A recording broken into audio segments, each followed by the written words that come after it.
should every aspiring graphic designer know about pre-press workflows? Pre-press workflows, so what should we know? How important, with Flash bigla, ba't bigla mo kami pinag-discuss? Technical to. Hindi ko po sinabi sa kanilang tatanong. And how important is understanding CMYK color management in achieving consistent print results? I think this is medyo pertinent ng katanungan nito. Sino mauna sumagat? Sino yung mauna? Miss Gemma. Sige, I'll answer first. So, just to give a bit of context. So, I've been working, like before I work as a creative consultant now actually.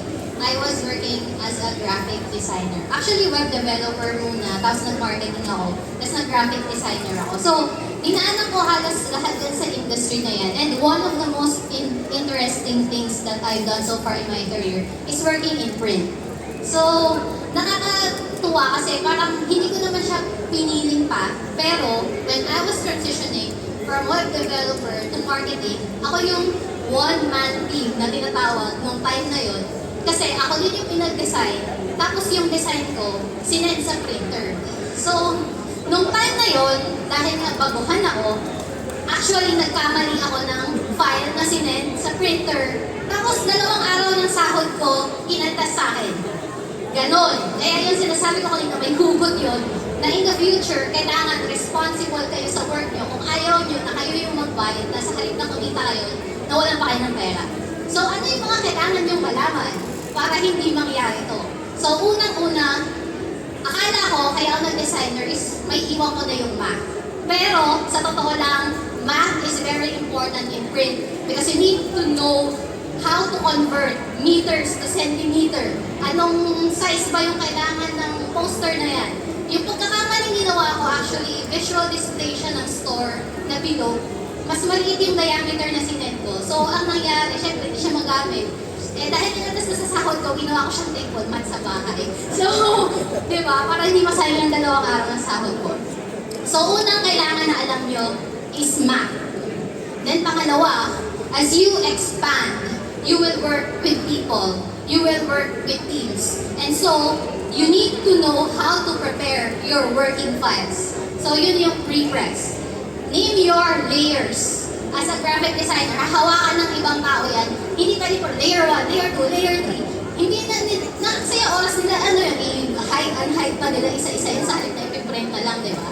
So, kailangan you name your layers. And then, after finalizing your file, you need to know how to package it and how to file name it properly. So, kung mga Adobe users kayo dito, may tool na tinatawag na package files. So, pwede nyo na siyang gamitin at makikita nyo, nakalagay na sa isang folders yung mga asset, yung mga link files, mga fonts. So, sa InDesign, nagpa-package all. And then, ikaw ma-check nyo that everything is there at maayos pa rin yung filing. Kasi, you know, software, it's tools as well, pero magagawa niya mabilis, pero as humans, we need to double check. And then, yun, I think I've covered some requests so far. Then sa CMYK and RGB. Why is it important? So, ngayon, we're here in PrintCon. I'm not sure if you've talked to our people here. Marami na kasing iba-ibang types of printers sa panahon ngayon. When when I was working in print, most of our suppliers are working in CMYK. Pero, ang computer screens natin, sometimes it's calibrated as RGB. So, RGB, red, green, blue. Then, CMYK, cyan, magenta, Y, yellow, and then K, which is black. So, ano siya? Ang nangyayari kasi, kapag tumingin tayo sa screen na naka-RGB, parang ang ganda, ang bright ng colors. But, if it's printed in CMYK, minsan, yung RGB, pag hindi siya na-convert ng ayos, the colors turn muddy. So, yan talaga yung pagkakaiba ng human eye from the computer eye. So, yan yung isa na sinasabi ko kanina na you use AI as a tool. Kasi when you bring your digital artwork to physical life, iba yung magiging itsura at kulay niya. Yes. So, Yun.